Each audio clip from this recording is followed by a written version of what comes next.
Hey guys, tomorrow in class we're working on power cleans and power clean technique. So I wanted to make this video just to show you one of the most common mistakes that beginners make when they're learning the power clean, and that is, we're going to call it the early arm bend. So essentially what happens is we have this expression in weightlifting, say when the arms bend, the power ends.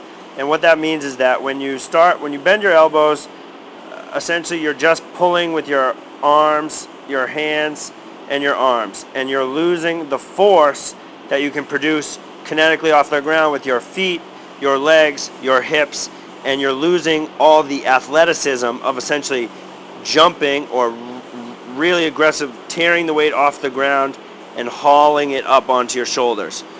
Instead, when you bend the arms early, you're just pulling with your arms.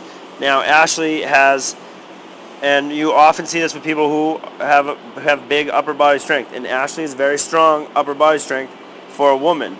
And this weight is not very heavy, so she can easily just sort of flip it up with her arms. But this is going to limit her as we get into heavier weights like 1-rep maxes and things like that. And she's essentially going to miss the lifts because she's pulling with her arms, not using all the force of her legs. So we're going to watch this in slow motion.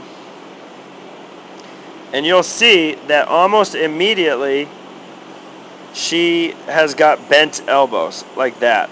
And her hips are still bent. So she hasn't opened up, and she's just pulling with her arms at this point.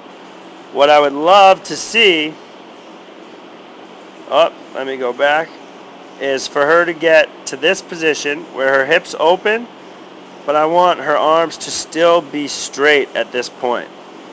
Because if she can jump and then shrug with the straight arms, she'll get so much more force into the barbell on the way up.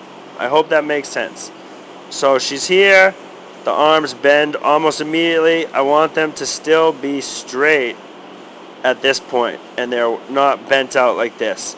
Because when the arms bend, the power ends.